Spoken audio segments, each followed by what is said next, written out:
Mathematics chapter 6, maths chapter 6।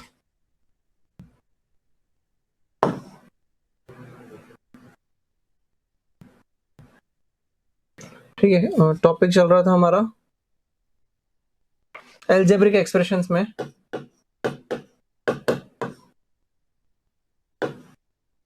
क्या topic चल रहा था? लाइक और unlike fractions. Sir, like and unlike term. Like and unlike terms, yes.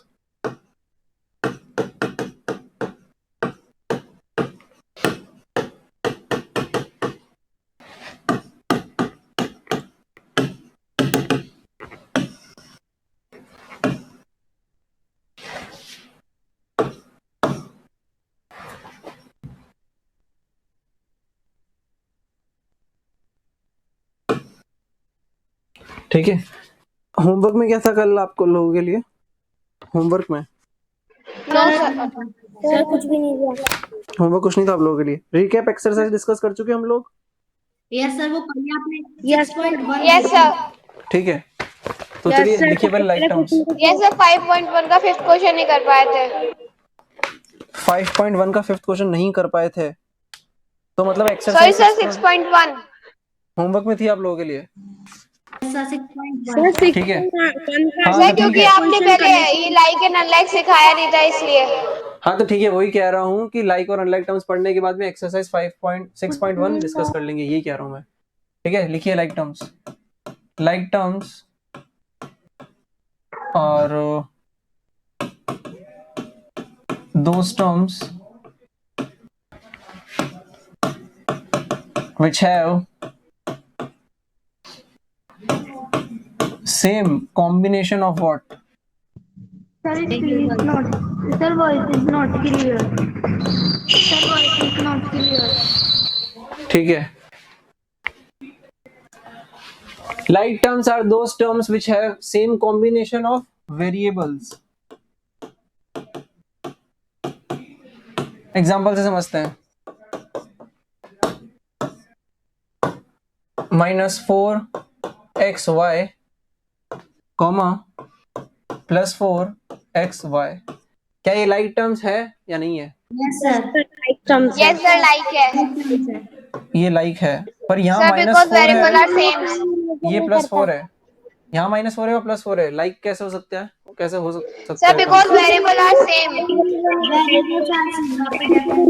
Definition बोल रही है कि सेम कॉम्बिनेशन ऑफ वेरिएबल, तो सारा फोकस लाइक टर्म्स और अनलाइक टर्म्स मेंशन करते हुए कहाँ रहना चाहिए? सारा focus same combination of variables पे।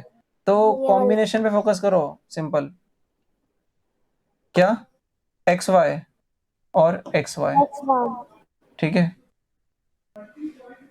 Yes sir.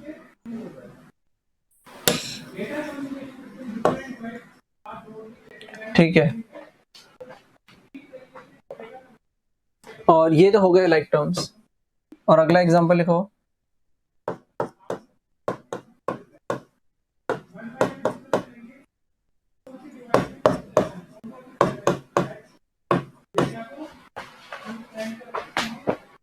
Like terms, unlike terms.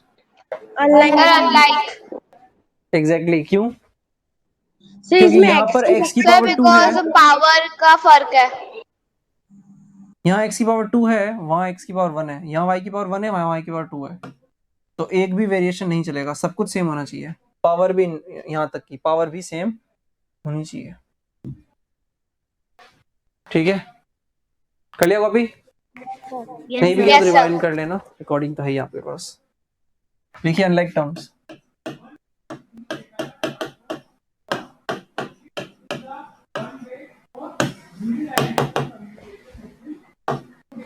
Unlike terms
ठीक है, सर फर्स्ट वाला का तो गलत है और सेकंड वाला भी गलत है। सेकंड वाला गलत क्यों है? अरे अनलाइक टर्म्स में पढ़ रहे हो, अनलाइक टर्म्स में तो वो ऑब्वियसली सही है ना, मतलब अनलाइक, अरे हम लोग समझे नहीं, इस बार ऐसे लिख लो भाई, तुम लोग शायद कंफ्यूज हो गए, इसे ऐसे लिख लो। एक काम करो, लिखो ही मत, ये दो एग्जांपल लिख लो बस। ये दोनों एग्जांपल किसके हैं? अनलाइक टर्म्स के। Yes sir. ठीक है, डिग्री मैंने आप लोगों को पढ़ा दिया था, अलजेब्रिक एक्सप्रेशन की डिग्री क्या होती है वो हम लोग देख चुके हैं। Yes sir. ठीक है, तो एग्जाम्पल 2 कर लेते हैं पहले। एग्जाम्पल 2 के सारे पार्ट नहीं करें तो एटलीस्ट सी वाला पार्ट तो करिए आप।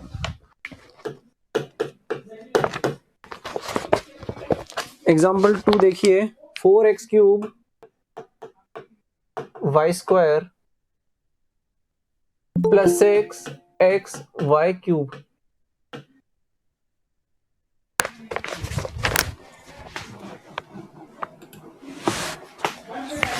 Six x y cube minus 3x y cube minus 2x square y square z square. Degree पता करनी है हमें इसकी, तो डिग्री पता करनी है तो पहले तो यहाँ डायरेक्ट भी लिख सकते हो। So what is the power of x in first? 3 3 3।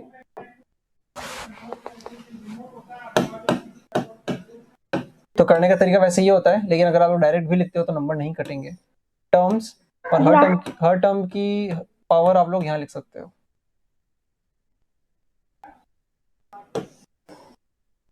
ठीक है, पहली टर्म है 4x क्यूब वाई स्क्वायर। क्या करते हो इसका?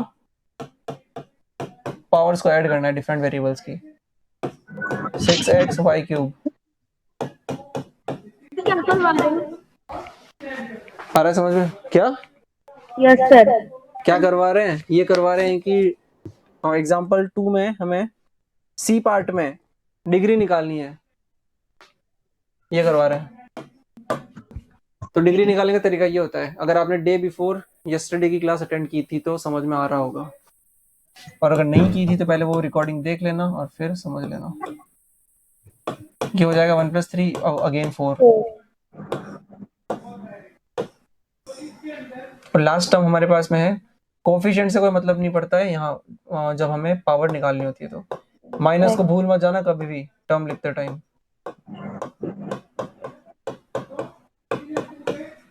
डिग्री का मतलब क्या होता है? Highest power of any term. तो सारी टर्म्स को पकड़ो, सबके पावर निकालो, और हाईएस्ट क्या आ रही है? 6 -2। तो डिग्री क्या हो जाएगी इस क्वेश्चन की, इस अलजेब्रिक एक्सप्रेशन की डिग्री हो जाएगी 6। डिग्री सिंपल एक वैल्यू होती है।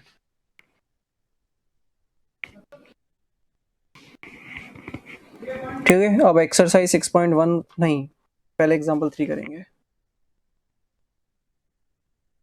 करें शुरू? Yes sir.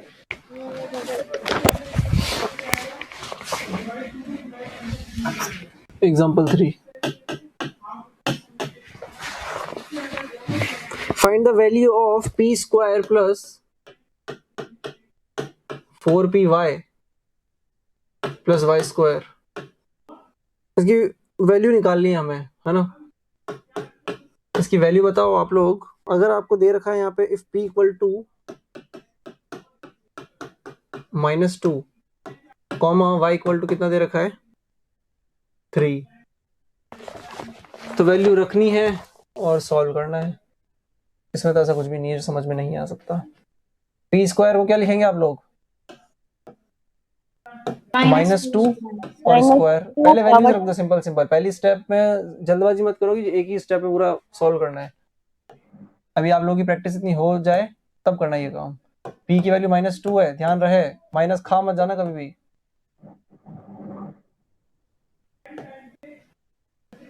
और y की वैल्यू दे रखी है आपको 3 प्लस y स्क्वायर कितना है? 3 का स्क्वायर है, ये निकालना है हमें। -2 का स्क्वायर है मतलब नंबर है नेगेटिव, पावर है इवन, तो वो 2 का स्क्वायर बनेगा। 2 का स्क्वायर बनेगा मतलब 4 लिखा हुआ है ये। अरे और अगर वैसे भी करना चाहो तो -2 स्क्वायर को कैसे लिखोगे? -2 मल्टीप्लाई -2, तो माइनस माइनस हो गया प्लस, और 2 × 2 हो गया 4। ठीक है, 4 बन गया ये, और 4 इंटू 3 कितना होता है? 12. 12 इंटू 2 माइनस का 24, 12 इंटू माइनस 2 माइनस का 24 Yes, sir.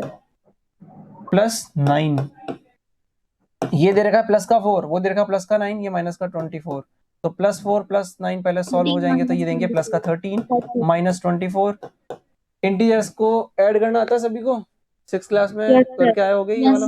Yes, तो sir. एक नंबर नेगेटिव है, पहला नंबर पॉजिटिव है, दूसरा नंबर नेगेटिव है, तो दोनों की एब्सोल्यूट वैल्यूज का डिफरेंस 11, और साइन कौन सा? बड़े वाले नंबर का, Minus. समझ में आ गया होगा? Yes, sir. Yes, sir. Yes, sir. चलिए एक्सरसाइज 6.1, एक्सरसाइज 6.1 पहला क्वेश्चन है,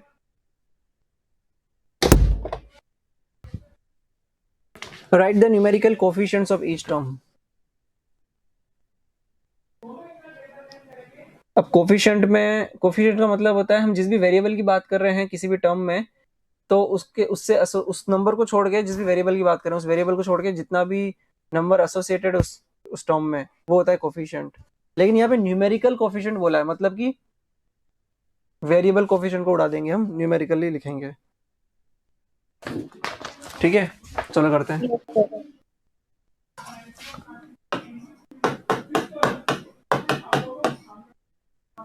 पहला क्वेश्चन डायरेक्ट लिख देता हूं, पहले का आंसर -5, सेकंड आंसर 3, Yes. 7, 9। 9.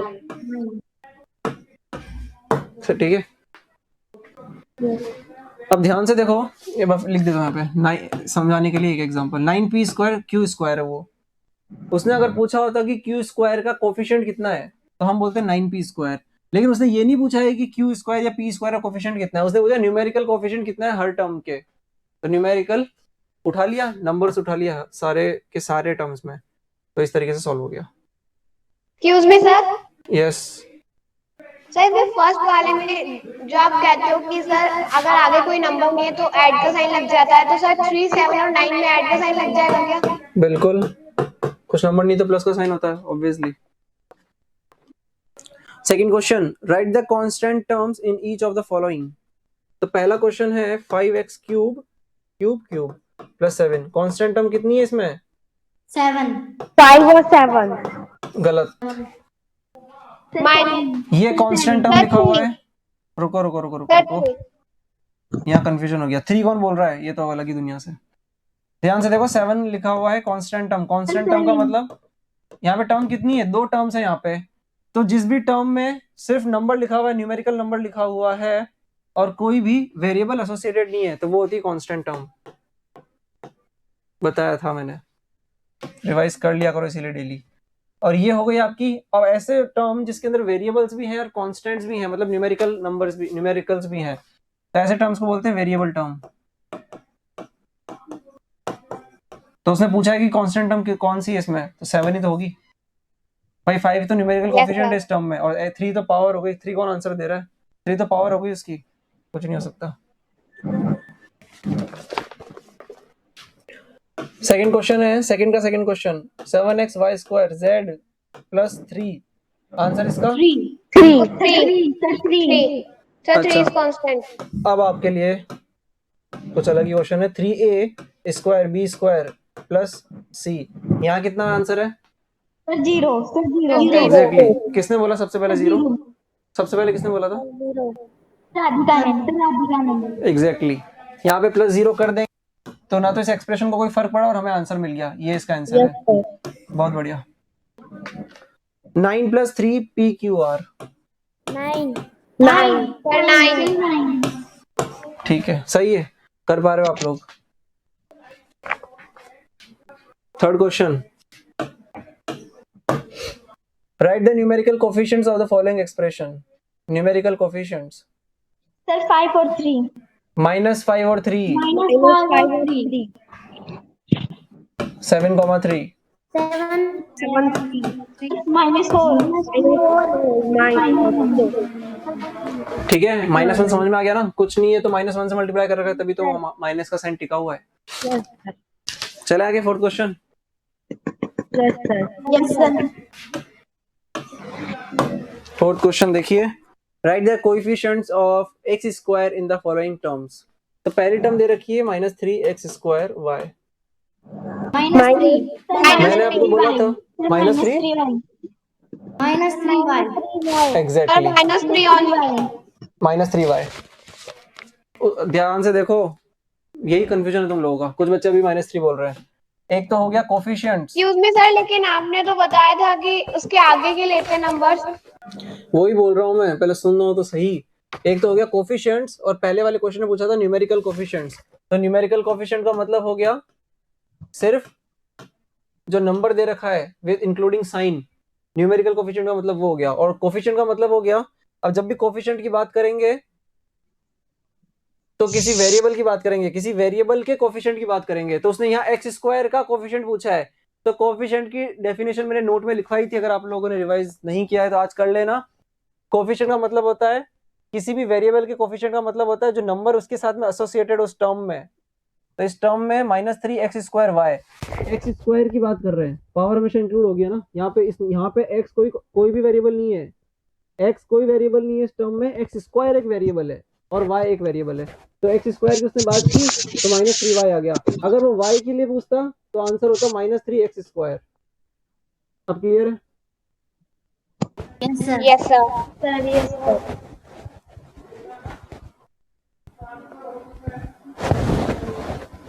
ठीक है,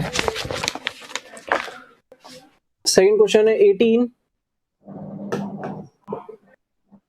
a² x² c। तो जो वेरिएबल की बात की उसको भूल जाओ, बाकी पूरा आंसर लिख दो। इसका ये होता है कोफिशिएंट 18 a² c। ठीक है, जब हमसे क्वेश्चन होने लगते हैं तो कॉन्फिडेंस बढ़ जाता है, राइट? और फिर क्लास इंटरेस्टिंग भी लगती है। ऐसा हो रहा होगा भी आप लोगों के साथ में, डेली तो सोते रहते हो। -37 b square y।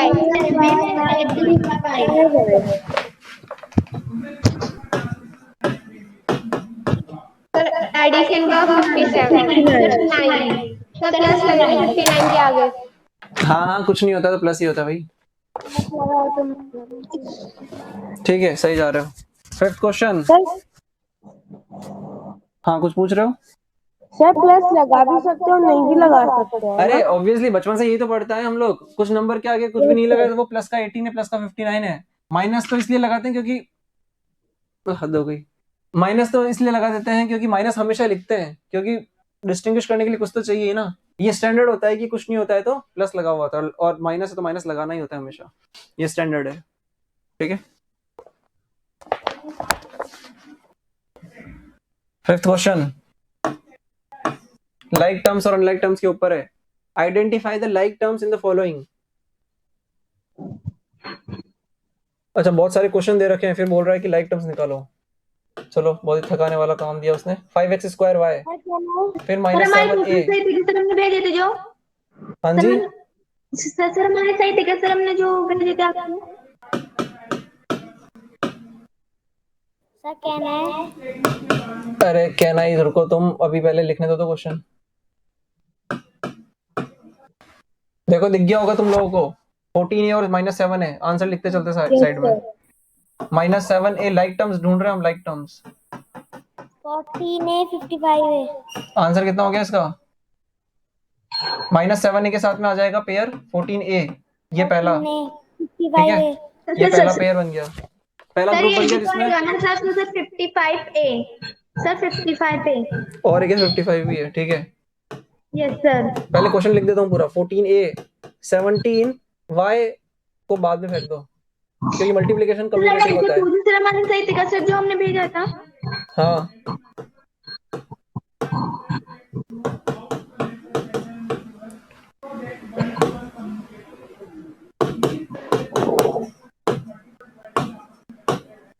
ठीक है, तो a वाला उठा करके तो आपने एक में रख दिया।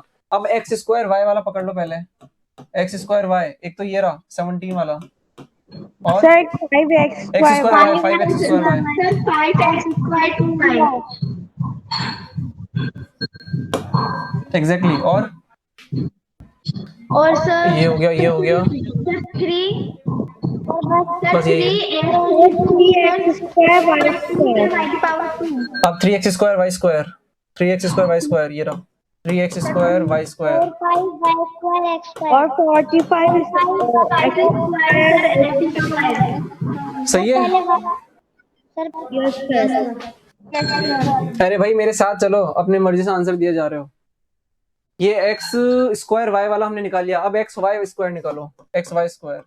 पहला तो मिल गया -4, और है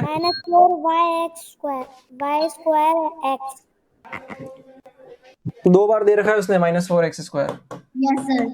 एक्स वाई पहले स्क्वायर, उसने सर 4y। ठीक है। लेकिन यहाँ पे क्या हो रखा है, x square y square z एक ही बार है, तो कुछ नहीं है इसका। सर ये वाला सर इंटरम हो जाएगा। ठीक है, हाँ जी। सर एक में भी -4 y स्क्वायर x दे रखा है। -4 y स्क्वायर x। मैं यही समझाना चाह रहा था आप लोगों को कि -4 मैंने बोला भी था x, अब ये मैंने लिख दिया उसको, और क्वेश्चन में दे रखा है वाई स्क्वायर एक्स। तो हमें पता है कि मल्टीप्लीकेशन कम्यूटेटिव होता है, कम्यूटेटिव मतलब ए बी लिखो या फिर बी ए लिखो, बात एक ही है। Yes sir. तो वो कंफ्यूज करने के लिए दे रखा है उसने। अगर वो मान लो कि यहाँ पे 17y x² लिख दे और वहां 5x² y लिख दे, तो वो लाइक टर्म्स है, लेकिन आपको लग रहा है कि लाइक टर्म्स नहीं है, तो वो तो पोजीशन चेंज करनी है मल्टीप्लीकेशन में आपको, किसकी, ऑपरेंड्स की। ठीक है, चलें अगले नेक्स्ट क्वेश्चन कर सकते हैं, sixth question. Yes sir. Sixth question कह रहा है कि right the degrees of the following algebraic expressions. तो क्वेश्चन नहीं लिख रहा, डायरेक्ट आंसर लिखूंगा। बताओ आंसर बताओ। 4. इसमें पावर्स देखो इसमें कैसे आएगा? क्या, रुको एक बार। ए वाले में दे रखा है आपको 4x² पहले टर्म की। अब सुन लो कान खोल के और मुंह बंद करके, माइक बंद करो अपने। यहाँ 2 हो गया आप लोगों के लिए, 5x² 2 + 2 4 हो गया, एंड फाइनली कुछ भी नहीं लिखा हुआ है। अच्छा काम की बात, कांस्टेंट टर्म की पावर कितनी होती है?